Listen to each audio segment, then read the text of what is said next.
dar viena kelionė, netikėta, trumpa, sakyčiau net ne kelionė, kaip ir išvyka tokia su reikalais, bet atvykau į Egipto sostinę Kairą, kur dar nesu buvęs. Tai va šiandieną jau vėlu, bet rytoj naktį išskrendu 10 vakare, tai turėsiu visą dieną nuo ryto patyrinėti Kairo miestą ir aplankyti vieną iš 8 pasaulio stebuklų – Egipto piramidės.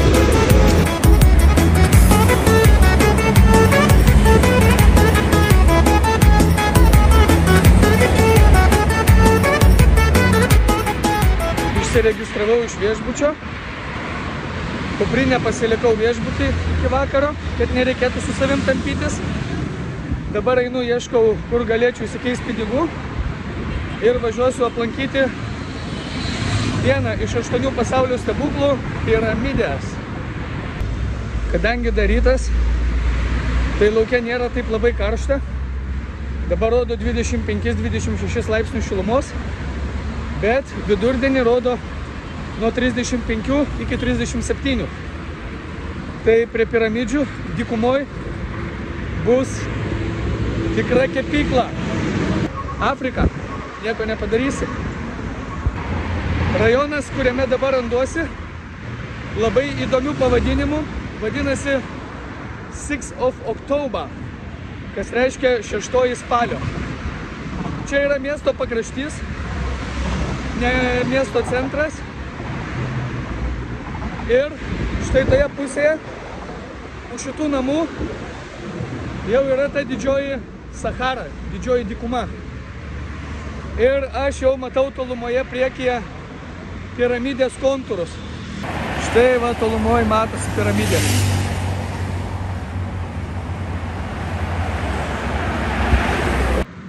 Kad būtų greičiau ir pigiau, per Uberį užsisakiau ne paprastą taksi, o motorbike, kaip ir Tailandė.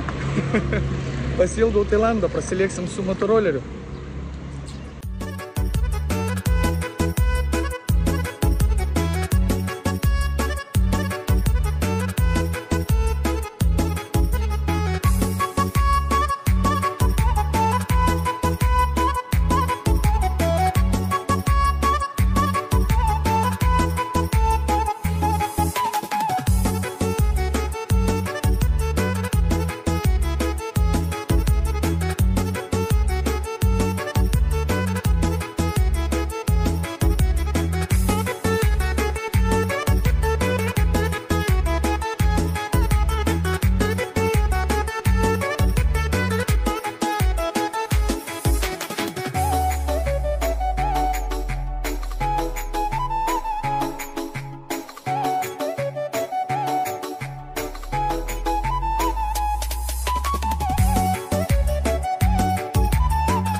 Kaip ten yra sakoma, mersas ir Afrikoje mersas. Nu, bet tik ne šitas. Žodžiu, pabuvojau prie piramidžių, bet nesu labai patenkintas, kadangi, nu, kaip ir sakiau, čia šitie žmonės, tai jie yra čigonai ir aferistai. Ir žinojau, kad čia tai bus, bet kažkaip galvojau, gal išvengsiu, bet čia sunku išvengti jų apgavyšių. Nusipirkau bilietą už 800 patekti į vidų. Aš tiesiog norėjau įeiti ir prasivaikščioti pats pro tas piramidės, bet jie iškart ten man pradėjo gydyti, kad oi ne, čia labai daug, tai čia yra 20 km kažkur sudaro maršrutas, čia negalima vos ne piškom, čia tik tai su arkliu arba su kupranugariu. Žodžiu, iškart mane už rankos, jau vedasi ten, jau iškart ten jau savo hebra, aišku, ten jie vieni kitiem uždirba pinigus. Nuvedė ten prie to arklio mane, prie vežimo. Sėsk ant arklio, sakau, kiek kainuos. Sako, sėsk. Žodžiu, nu jau čia viskas aišku buvo, kad jau išmaudys mane. Atsisėdau ant arklio, biškį pavažiavom ir tada jis man pradėjo pasakot apie maršrutus nuo mažiausio iki didžiausio. Mažiausias, vidutinis ir didžiausias. Mažiausias 1500 egiptietiškų svarų. Brangiausias buvo didžiausias 3000. Sakau, man mažiausio. Jis iš karto. Ne, tu sako, tu paklausyk manęs. Ne. Vienu žodžiu pradėjau taip gydyti, aš tau noriu gero, aš tau noriu, kad tu liktum laimingas, kad tu pamatytum kuo daugiau. Sakau, ne, man mažiuka ir viskas. Tai vienu žodžiu vis tiek jisai nusidėrėjo. Gerai, sako, 2000 didelis maršrutas. Tai tas didelis maršrutas, tai galiu pasakyti. Nu juokas, ten pro tas piramidės pravežė. Ant to vežimo išpurtė ten mane per tos smėlynus. Aišku, ten pasidariau porą nuotraukų, visko. Ir viskas. Dar labai kas nepatiko, tai jau iš karto. Tik pradėjom važiuoti, aš jau susimokėjau jam ten už tą važiavimą. Jis jau iš karto man pradėjo pasakot, kad jisai norės tipsų. Sako, tu man duosi tipsų, tu turi mane įvertinti, aš tipo tavo gydas šiandien, aš tau čia padėsiu čia. Žodžiu, man labai nepatinka tas dalykas, kai žmonės naglai prašo tipsų. Ramiai pro miestus tu nepraeisi. Pro miestą lenda naglai su savo prekiam, su savo parduotuvėm, su savo visokiausiais pasiūlymais. Nu, žodžiu, įkyrų žmonės ir man tas labai nepatinka. Išvada tokia. Egipto piramidės yra melžykla. Melžykla. Ir jeigu važiuojat prie Egipto piramidžių, nusiteikit paploninti savo piniginės. Vietinė kepykla, kepa duoną.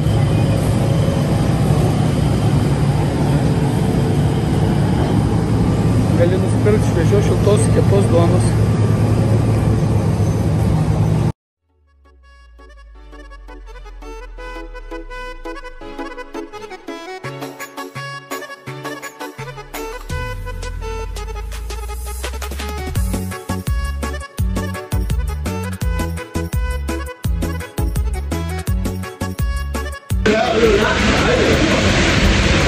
Norėjau raudonos arbatos, bet atnešė paprastą arbatą. Aš labai mėgstu jų raudoną arbatą. Tam erškėtrožio ir tai ten skaitosi labai skani. Karšto oro labai padeda, bet čia pati paprasčiausia arbata. Jie nesuprato manęs.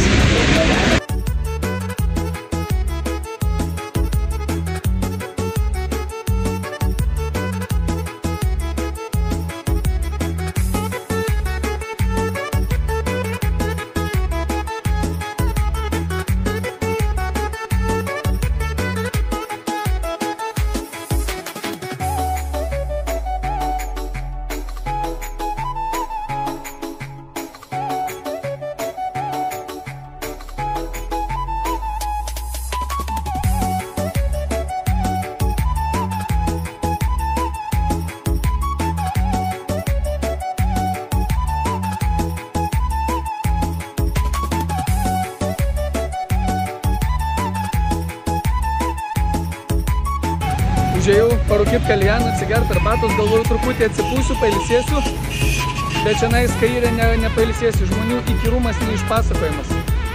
Kaip Tailandė baruose prisėda mergina prie tavęs, palaikyt kompaniją, pasitikėt, tai Egipte prisėda vietinis arabas ir pudrina tau pastoviai smegenis.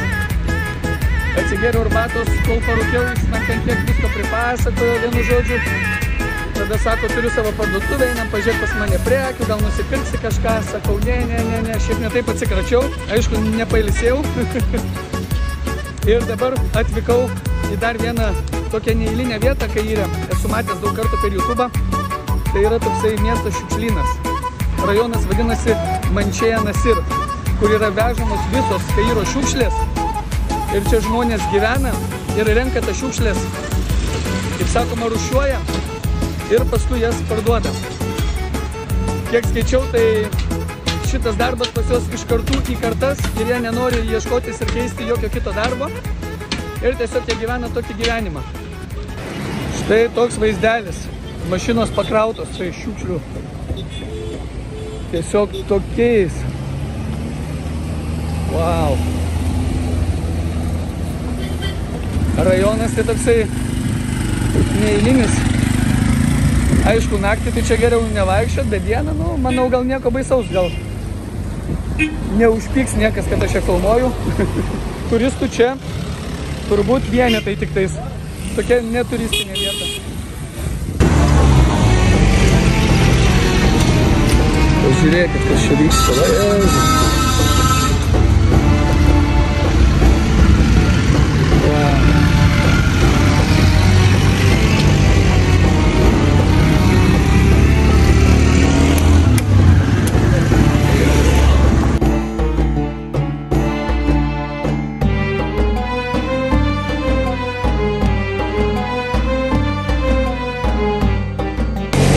Tai plastikas surūšiuotas, buteliai plastikiniai.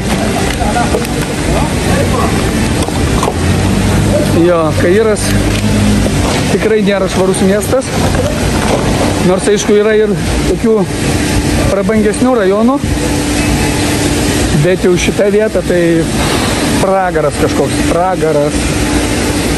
Eiti sau, ten viršui neatsikrauta. Vienu žodžiu kaip sąvartynas, bet čia visas rajonas yra sąvartynas.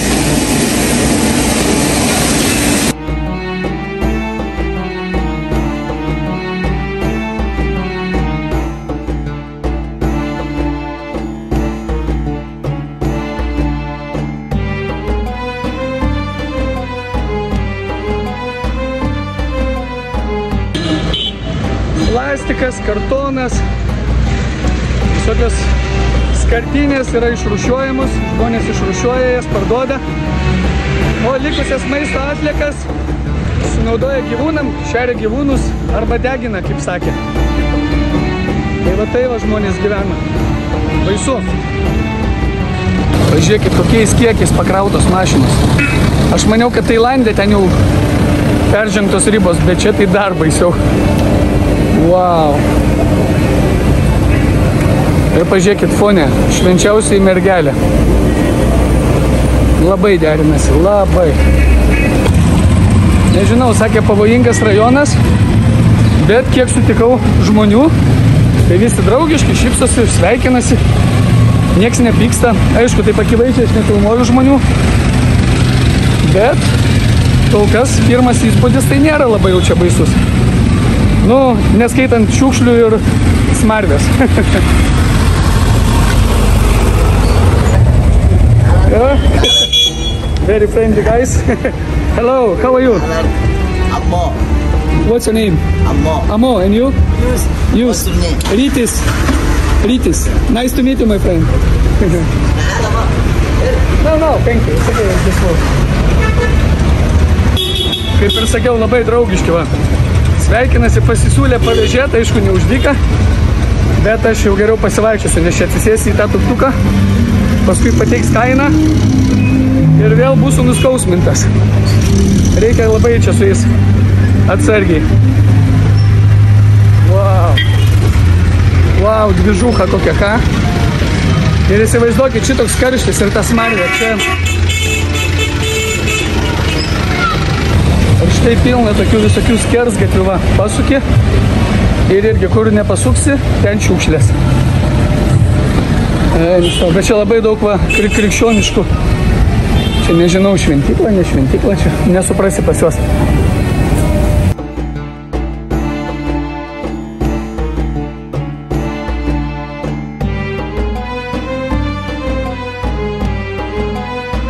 Nu va, štai tarp tokių šiukšlių miesto parduotuvės. Gali nusipirkti kažko. Ir vėl va, Jėzus.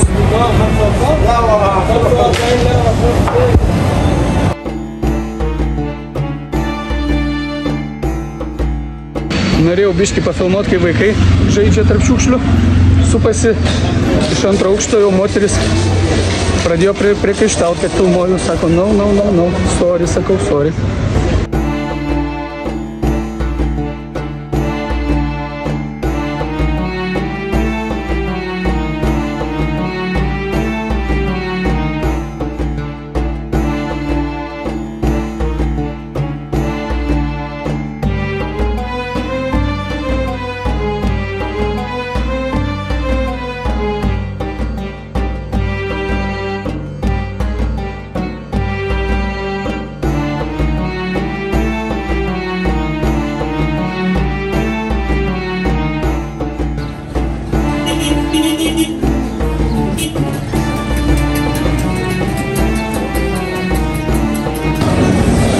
Žodžiu, viską jie čia turi.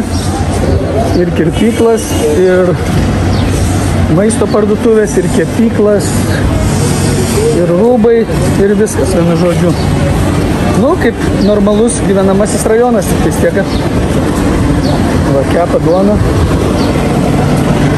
Tai tiek, čia pas juos aplink šiukšlynai. Higiena čia. Jokios higienos.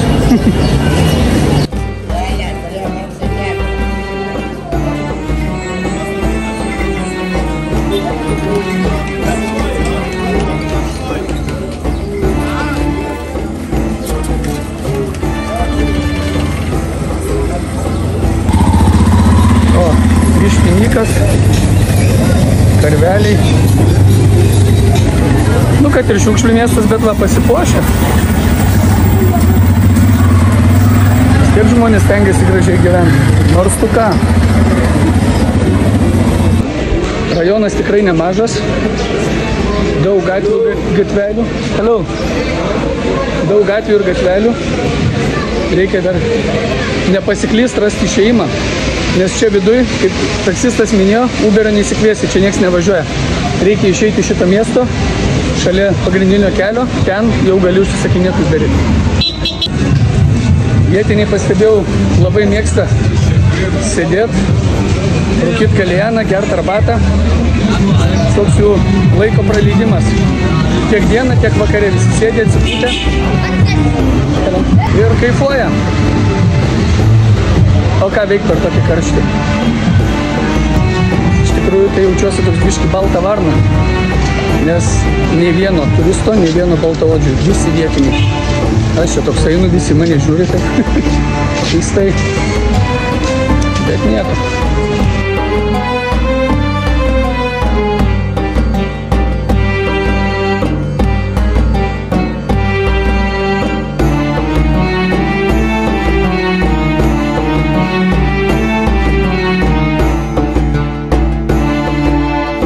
Žiūriu, čia žmonės įsidžiovę palei langus, viršui, balkonuose, rūbus. Bet čia tiek dulkių. Aš va biškį praeinu su telefonu, visas telefonas užneštas dulkiam. Kaip ten tie rūbai džiūsta, aš neįsivaizduoju. Įsiplauna ir turbūt vėl iš karto jas reikia plauti. Dar sakau, toks keistas dalykas, bet nu čia Egiptas, čia nieko keisto. Tuktukus vairuoja vaikai. Vaikai kaip taksistai vežioja žmonės. Irgi čia pro šoną važiavo, siūlo pavežėti, aišku, draugiški, geranoriški, bet aišku, kad ne už dyką. Nu, čia Egipte už dyką nieks nieko nedaro, čia viskas kainuoja. Nu, pažiūrėkit, kaip kelia šiukšlės į viršų. Su kranu. Į viršų net užsikelia, nes apačioje jau netelpa truputį. Viskas, išėjau. Iš tikrųjų, labai daug dulkių, telefonas visas užneštas ir pačiam jau atsibodo tose dulkėse, eina savo. Ant tiek purvino miesto ir ant tiek didelio šiukšlyno dar nesu matęs. Jeigu būsit Kaire ir jeigu sugalvosit, kada atvažiuoti aplankyti, užsirašykit, rajonas Mašėja Nasir, pats purviniausias ir pats smirdžiausias rajonas Kaire.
Tai va, ką galiu pasakyti apie Egiptą, apie Kairą. Iš tikrųjų labai purvinas, labai dulkinas miestas, nes aplinkui dykuma. Labai nagli įžūlus žmonės, kurie naglai tave bandys visai išmaudyti, išgręš kuo daugiau pinigų. Vairavimo kultūra nėra tokios. Vairavimas tragiškas gatvėse ir nežinau, jeigu pas jos mašinose nebūtų garsinių signalų, tai turbūt viskas, jiem būtų tragedija, jie negalėtų vairuoti. Nes signalas tai pas jos kaip kažkokia atskira kalba. Nežinau, ką reiškia visi kiti signalai, bet kai taksistas paaiškino, trumpas signalas vienas, tai reiškia tipo perspėjimas. Nu, būk atsargus ir nedaryk jokių manevrų, nes aš pro šoną važiuoju. Nes jie realiai kaip važiuoja, tai kad ir 6 ar 5 juostos gatviai, netgi yra tokių, kurie važiuoja per vidurį, ant juostų. Ir keisdami juostą nei posūkio rodo nieko, tiesiog suka ir viskas. Tai jie tiesiog papipina, perspėja, kad aš važiuoju šonę ir nedaryk jokių manevrų. Tragedija, sakau, milimetrais važiuoja. Mašinos visos apdaužytos, chlamai visi. Dar nemačiau nė vienos prabangios geros mašinos. Tai va, motociklai, tuktukai ir visas kitoks chlamas, vienu žodžiu. Tai va, angliškai irgi kalba ne visi. Daugumas netgi kaip vieną taksistą pasėmiau, tai važiavau visą kelią, jis man egiptietiškai kažką pasakoja, nors aš nesuprantu nieko. Tai va, vienu žodžiu, bet yra ir draugiškų žmonių, yra tokių geranoriškų, bet visada norės tipsų. Tai va, turėkite omeny.